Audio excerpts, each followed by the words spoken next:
Welcome to Chemistry 362 Q&A Week 1.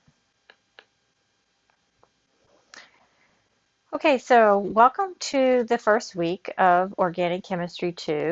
I'm going to go over a few things from what people have submitted questions and just in quiz 1. First, let's just review how to upload not videos, but files. So when you do your work, you have to upload your file to Blackboard. So let's talk about that because you're going to be doing this at least 2 to 3 times a week. We're going to talk about discussions on posts on the discussion board. And we'll talk about POGL feedback. We're going to go over quiz number 1, particularly open response question number 6. And then we've had some questions about NMR and guidance there. Okay, so first let's talk about how to upload a file to Blackboard. I use a mini scanner, and I use the iPad, or you can use your phone, and this is a free app.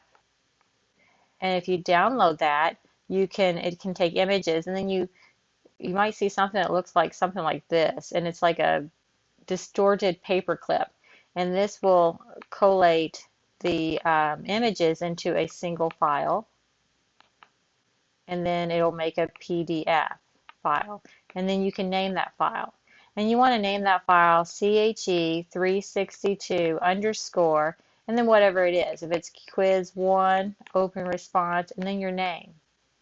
Now, some people do not name their file, and they'll have some kind of numbers or whatever and a date, and they upload.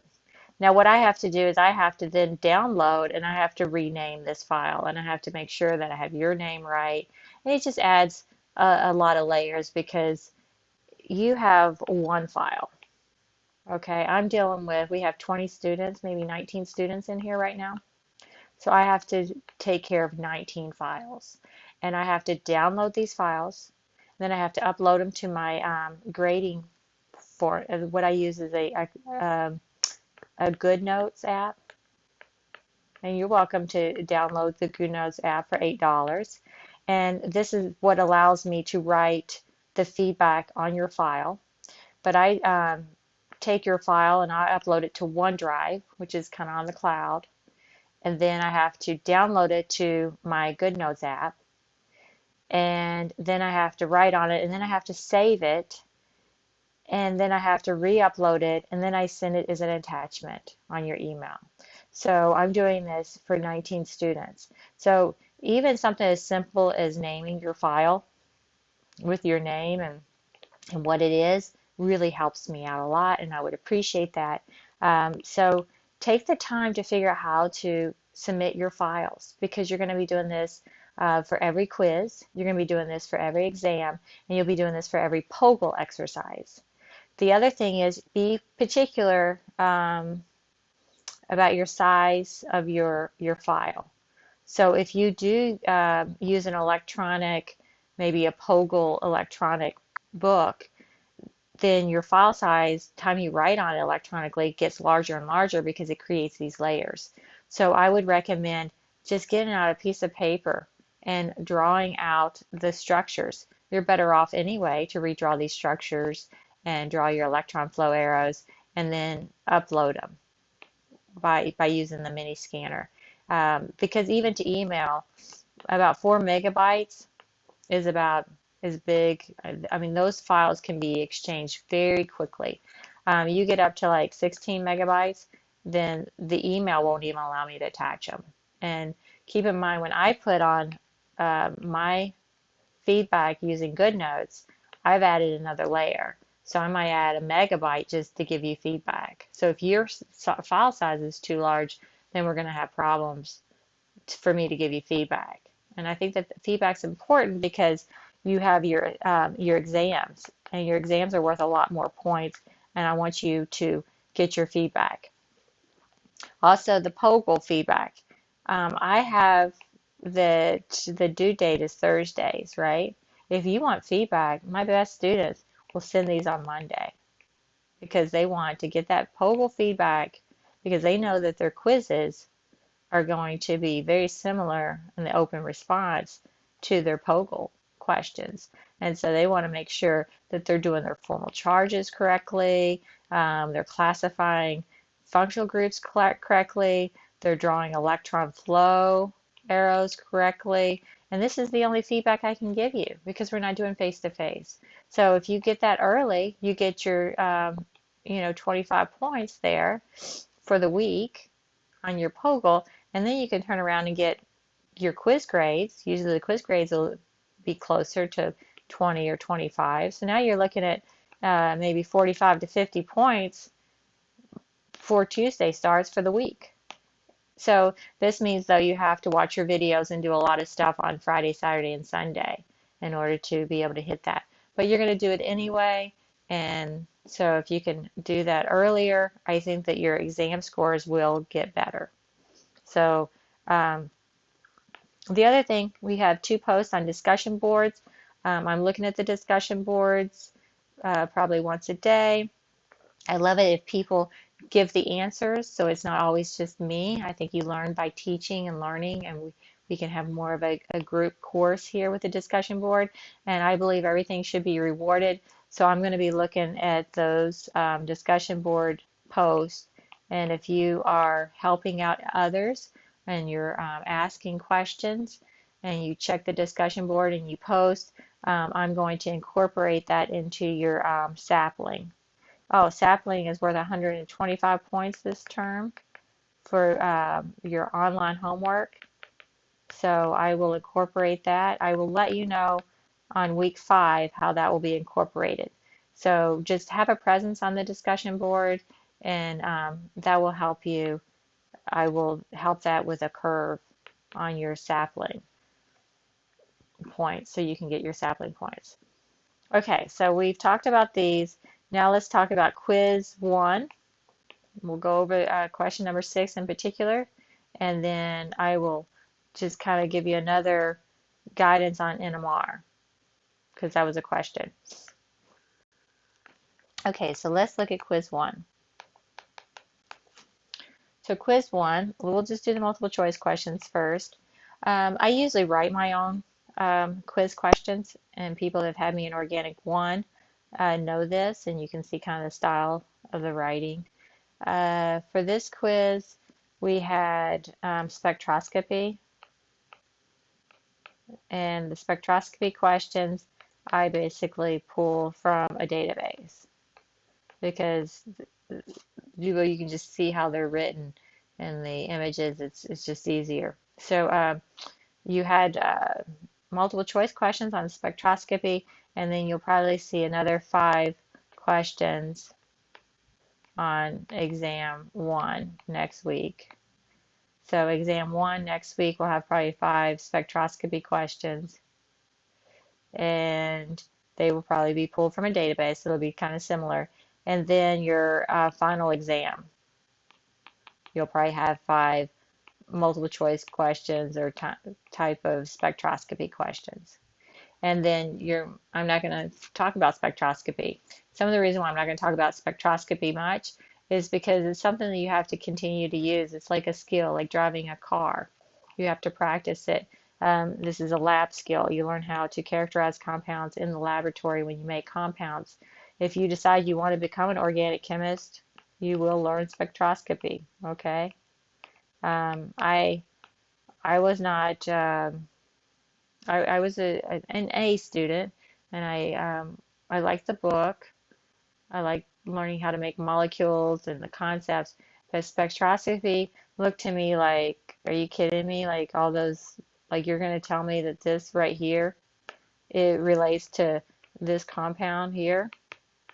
And it took me a long time to believe that, right? And to make that connection. But with time and making molecules and doing the spectroscopy, learning how to take the spectrum believe it or not, this is a skill and you do learn it. So I teach it, I introduce it, but to master it really takes hours in the laboratory.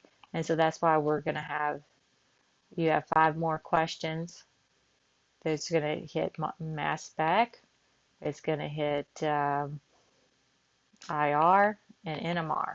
So you got 5 questions, and then you'll see them here. And the nice thing is with URLs online, you all can look them up. You didn't have to memorize that on proton NMR that these protons resonate between 7 and 8 ppm.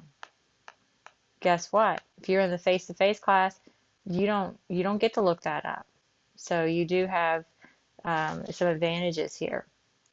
So let's just look at your multiple choice question. The mass spectrum of a halogen-containing compound shows peaks equally if they're equal intensity. So this is mass spec. They're talking about the mass to charge ratio. Don't be afraid of the M over Z. It's just a unit like meters or inches, okay? If you have 2 peaks that are equal intensity, that's going to be bromine, because bromine has a 79 isotope and an 81 isotope, and the percent abundance is 51 and 49%. And what's really interesting about mass spec is this percent abundance. We really couldn't even detect the difference between a 79 and an 81 until we had mass spec. And mass spec really blew up our world to the location, the finding and understanding of isotopes. It's that sensitive. So that is a question. So you can go back and review those. There's different isotopes. Okay, so another question was IR spectra. Okay, so we have an IR spectra of benzoin. Well, what is benzoin? You could go up and look at the structure of benzoin. If I Google benzoin structure, because you all have this opportunity, I can write benzoin and write structure and see if Wikipedia will bring it up. There is benzoin.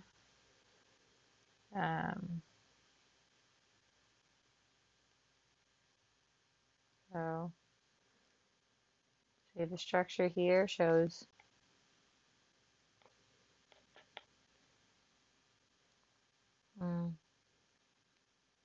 sometimes you got to make sure that you get the benzoin structure.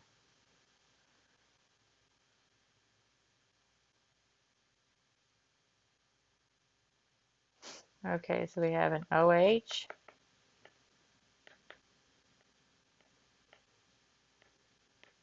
Okay, so there's benzoin.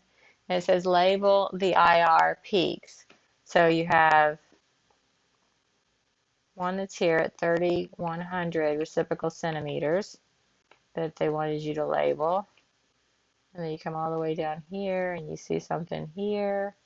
And this is 1640 reciprocal centimeters. They want you to label that one. And then you have another one here. It's not as strong, 1575 reciprocal centimeters.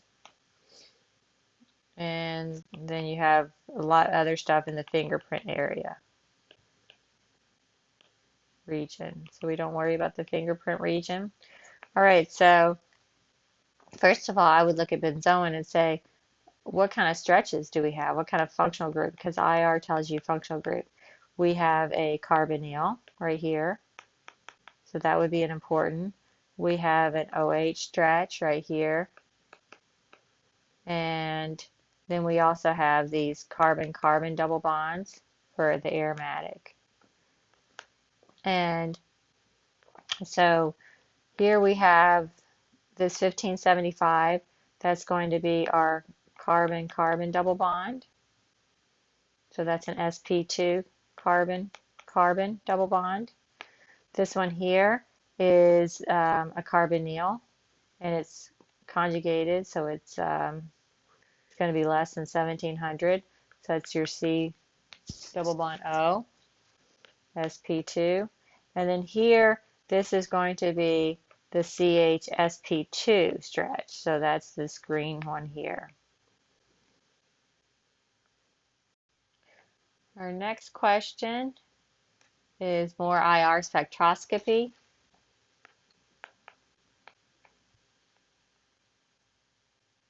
So we're looking at functional groups between 3,700 to 3,200 typical centimeters. You end up getting the NH stretches. The 3,200 to 3,000. You get the CH of an alkene. That's alkene. That's a double bond CH. This is an amine functional group. And this is a good exercise because I wanted you to understand that spectroscopy, IR, really don't tell you a lot about the structure, except it tells you about functional group. Between this area, you get a nitrile. So you get the triple bond. This is also the carbon-carbon triple bond, alkyne. And then between 1,800 and 1,600 reciprocal centimeters, you get the carbonyl stretch. So here, in this case, it's an aldehyde. So you have the different functional groups showing up in these different regions. I think that's an important thing to understand if you have a functional group present or not. Usually when you're reporting IR, you usually report about 3 peaks, 2 to 3. All right, so predict how many NMR. So NMR is more powerful. NMR is more complicated. There's 4 things that an NMR spectra can tell you. And so NMR, so you should be able to look at a structure, and the first thing is how many peaks, how many, let's say signals. How many signals should you see? Okay, so that's one thing you should be able to tell by an NMR. The other thing, because there's four things, integration. You should be able to know how many number of hydrogens present in the molecule. Okay, because we're really talking about proton NMR. If you can master proton NMR, carbon becomes a little bit easier. So integration, that's the area under the curve. Should tell you the number of hydrogens present. The environment. Okay, so what functional group, what electronegative atom is the hydrogen, and it's usually carbon hydrogen, attached to. And this is going to be the ppm. Where does it resonate? And those you can look at charts. If it's between 7 and 8 ppm, then it's going to be an aromatic. So the hydrogen is on an sp2 carbon double bond in an aromatic ring. If you have something between 5 and 6 ppm, it's going to be the hydrogen on an sp2 carbon double bond of an alkene. So you get to just regular carbons, and if it's just a carbon connected to an alkyl carbon, you're going to be around 0.9 to 1.3 ppm. So you have charts there, and so that kind of gives you an idea. That's usually about 3 bonds away. So like this hydrogen here is 1, 2, or 2 bonds. Okay, by the time you get to 4th bond, those deshielding is not going to take effect. Okay, so there's one integration, number of hydrogens present. How many signals do you see? We call those equivalent. So we'll see that. And then the last one is your N+1 rule. And this is your splitting. And this tells you about your neighbor. You know, it gives you the environment that the hydrogen is connected to. So those are the 4 things that you can tell by an NMR and NMR spectra. Now, so let's look at number 1. So this was your structure. 1, 2, 3, 4. 1, 2, 3, 4, 5. 1, 2, 3, 4, 5.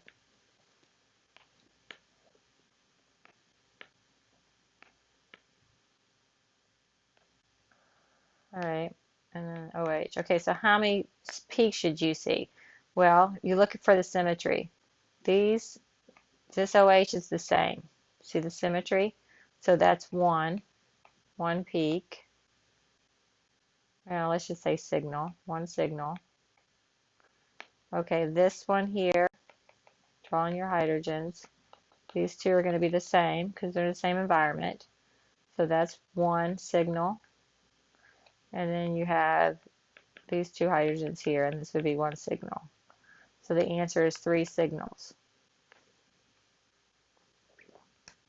Now, we can go on and say integration. So if you got a spectra, you would integrate this out to, you should see 1, 2, 3, 4, 5, 6, 7, 8 hydrogens. So you would do your integration and you would see 8 hydrogens. Where would these show up? These can be variable because they're acidic. So that means they're going to be like broad. They're not going to integrate out to 1. But they're usually going to be somewhere around 12 to 14, probably about 12 ppm.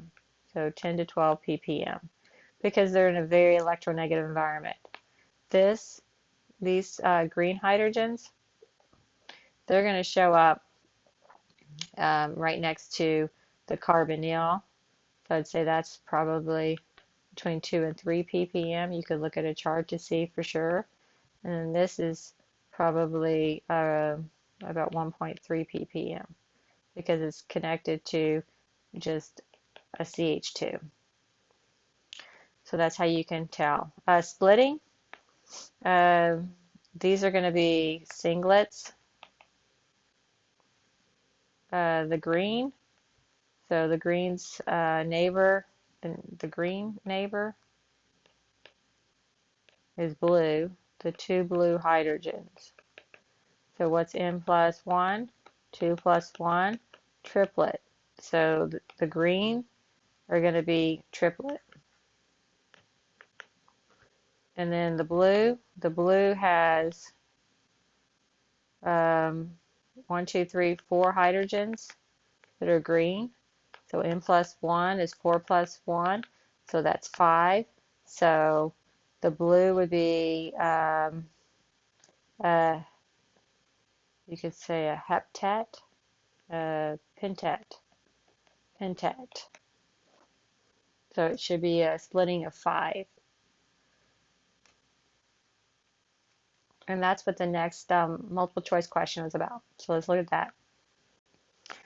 All right, so this is your splitting. So here we have R, CH3.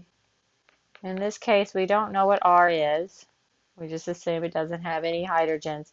And so here, the CH3, its neighbor have 2 hydrogens. 1, 2, equal 2 hydrogens. So N plus 1 is 2 plus 1 is 3. So this would be a triplet. Okay, this carbon here with the 2 hydrogens, its neighbor has 3 hydrogens. So N plus 1 is 3 plus 1, and that's a quartet.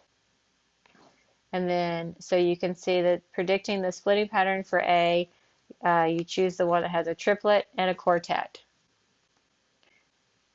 Okay, we have another question, B.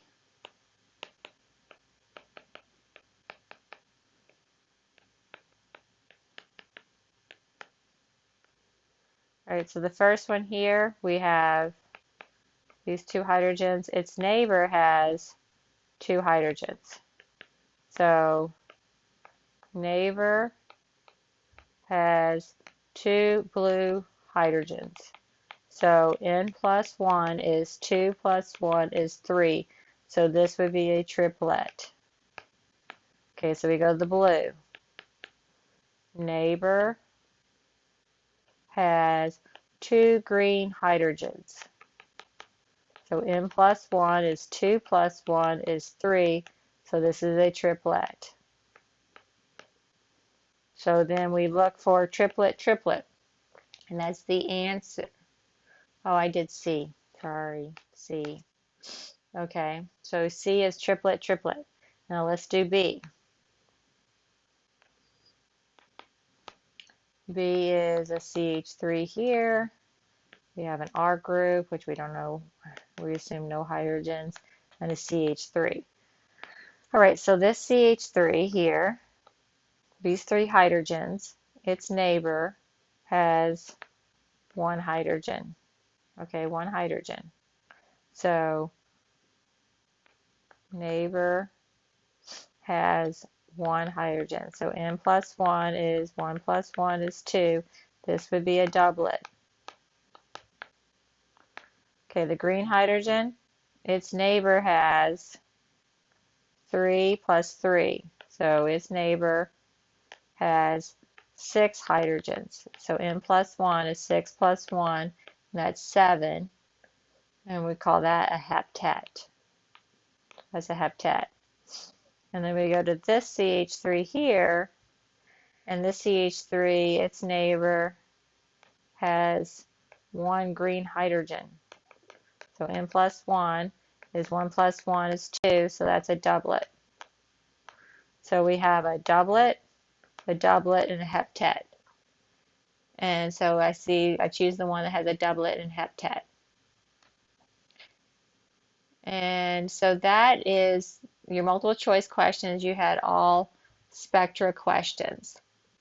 Now, for your open response is your organic reactions. I'm checking in your open response to see if you know how to draw structures. Do you know how to draw lone pairs, electron flow drawings, electron flow arrows, formal charges? Because I want to see that you can communicate and problem solve. So let's look at the first one.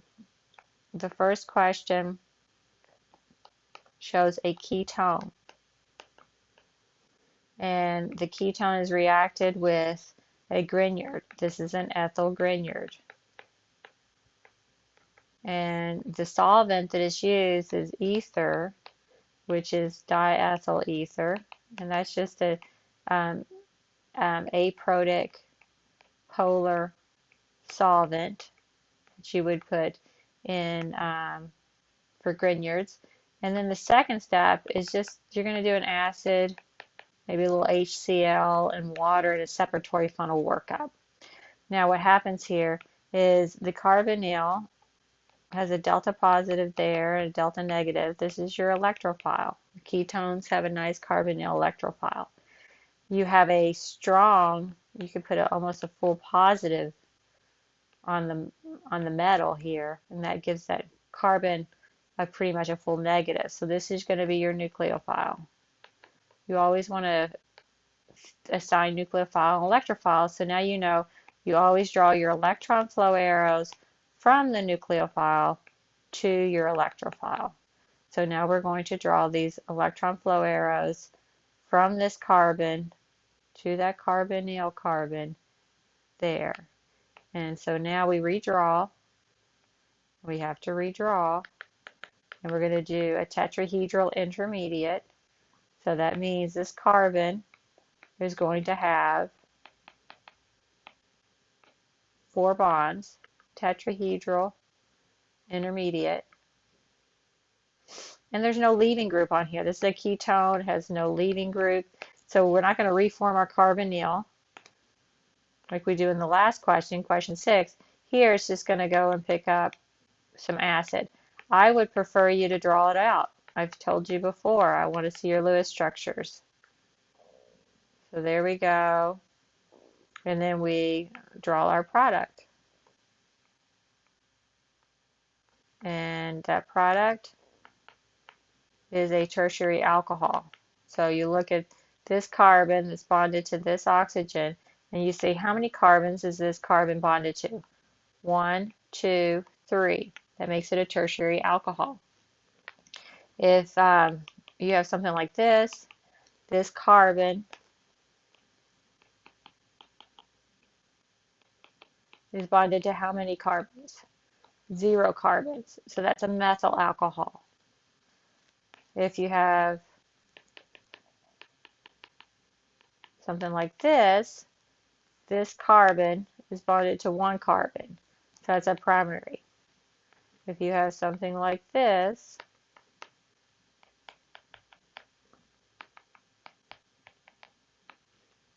carbon is bonded to this alcohol is bonded to 2 carbons. That's a secondary.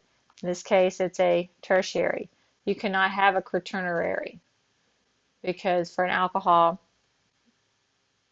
one of the 4 bonds have to be an OH. Okay, so you were given number 2, because of the IR spectra, I want you to start looking at functional groups of starting material and products. That's the way you want to do these reactions. So you're going from a ketone, to what? A tertiary alcohol. And I want you, that's what the whole point of 2. And then IR spectra is great for looking at whether you have functional group transformation. And so you were to fill in 2 boxes. And it said from reaction 1, okay? So reaction 1, you had a spectra that looked like that, okay? And then you had a box here, and you had a box here, and this was around 3,000 reciprocal centimeters, and this one was around 1,700 reciprocal centimeters, okay? So what you see is you have CHs, so this is an sp3CH stretch, and then you have CHs here, and you also have CHs here. So that's in both starting material and product. But this one here, you know, is a carbonyl stretch. And the only one that had the carbonyl stretch was your starting material. So you should have said the functional group is just showing you the starting material. What would the OH have looked like? You would have had the big 3,500 broad OH stretch. So that should have been pretty easy to determine. Okay, everybody pretty much got number 4. You had this functional group, and you all have sheets that you can look these things up. So I'm not making these any harder than if you had a face-to-face class, but you should look that up and see. You could say that's a phenyl. You could also say it's a benzene. You could also say it's an aromatic. I would have taken all of these. What it is not is a phenol. Okay, so people wrote a phenol. A phenol is a phenyl group, so it's a phenyl plus alcohol. Okay, so that is a phenol group. So it's not a phenol, it is a phenyl. And then you had the amine. All right, next one. The next one is Grignard's, and if you've done your POGL exercises, you would have learned that Grignard's are strong bases. So that is your first box. You just do insertion.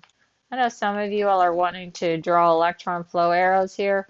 This is an oxidation reduction, so I don't do electron flow arrows for that because it's really hard to show that because electrons really also can travel in quantum. So this is a magnesium of 0 oxidation state, and here is an oxidation state of +2. And so this is a -1, and this makes this carbon a -1, okay, because it would really get those 2 electrons. So this is really, and this mechanism has been somewhat controversial, but there's partial electrostatic bonding here. It's partial covalent and partial electrostatic. Okay, so that would be a full negative. So anyway, so I just do an insertion, so I just do it. And that's kind of what I've taught you in Organic 1 when it came to your oxidation reduction reactions.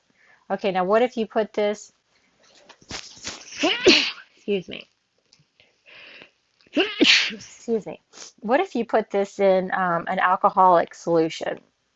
So, and when you're trying to explain chemistry, it's good to draw your Lewis structures out. Okay, so what if you put it in ethanol? What would happen? Well, this is a strong base, and this is an acid. This is an alcohol. pKa is 16 on this hydrogen. So this would not do a Grignard reaction that you would want to. This would rather do an acid-base reaction. And so then you would draw your products for your acid-base reaction. So there's the hydrogen, the proton that gets transferred, and then you have your oxygen that gets the negative charge, and it's going to hang out here with your positive magnesium.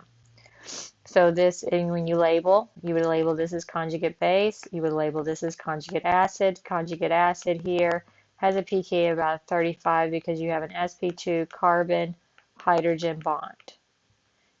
Okay, so now you're comparing. So you're comparing 35 with 16. Which way is the electron flow arrow going to be? The equilibrium? It's going to be about 20 zeros towards the product. Okay, so then you're going to have a little arrow going to the starting material, and there's your product. So this is an acid-base chemistry reaction, and this is your product. And so you wouldn't want to use alcohols or water because they have pKa values of 16 to 18. And many of you all said that would quench your reagent, your Grignard, and that's actually true. But this is the why, and it's because of your acidic protons and the pKa values, and that Grignards are strong bases. Okay, let's work 6. Okay, so number 6, we have our bromobenzene, and the first step we're going to do is we've got magnesium and ether, and then the second step we have an ester. This is an ester, which you get used to figuring out what your starting material functional groups are, what your product functional groups are. They'll help you problem solve. So we got 3 steps. So the first step, you just do an insertion. So we're just going to insert magnesium. It goes from magnesium 0 to a magnesium 2 plus. Okay, because this is a -1, that's a -1. So now you have a delta positive here and a delta negative. So now you have a strong nucleophile. Okay. So this is called an umpolong. Umpolong. And that is when you reverse the electronegativity. See, this is negative, this is positive, right? And we've reversed the electronegativity of the carbon. All right, now we have an ester. An ester is your electrophile, and this would be a delta positive, the carbonyl. So these electrons now will go from this bond here to that carbon, and you make your tetrahedral intermediate. So let's draw a tetrahedral intermediate. Those electrons went up, gave the oxygen a negative charge. You still have your ester portion. Let's highlight that. That's your ester portion. Still have that on your tetrahedral intermediate. Now you've added this phenyl to that carbon. Now, a lot of people wanted to go ahead and go to step 3, but what you didn't realize is an ester, if you did your last POGL activity, and you do these early, you would see that this is going to be a leaving group. And the reason why it's a leaving group is because to reform your carbonyl is like sleigh riding downhill. Okay, it will happen if it can happen. So this time you have a leaving group, and so those electrons to reform the carbonyl happen. And now you have a ketone, folks. This is a ketone. Now ketones are more reactive. And in chemistry, that means it reacts faster than ester. Okay, so the esters are kind of sluggish. They're kind of sluggish because they also have this electronegativity here with the lone pairs, the kind of electron donating there. And it kind of keeps that carbonyl from being as delta positive. But ketones, this carbonyl is even more delta positive. Okay, so then the next round of Grignard reagent you have here is going to go after the ketone, and it would go after the ketone over the ester. So as soon as you get that ketone formed, your Grignard is going to go and attack that, and you form again a tetrahedral intermediate. You have to show your intermediates, your electron flow, your formal charges on your mechanism. You're learning how to draw. Okay, I have to give you feedback. It's not just multiple choice questions. All right, so now we can do 3. All right, so I'd like to see you draw that out when you're doing your reaction mechanisms.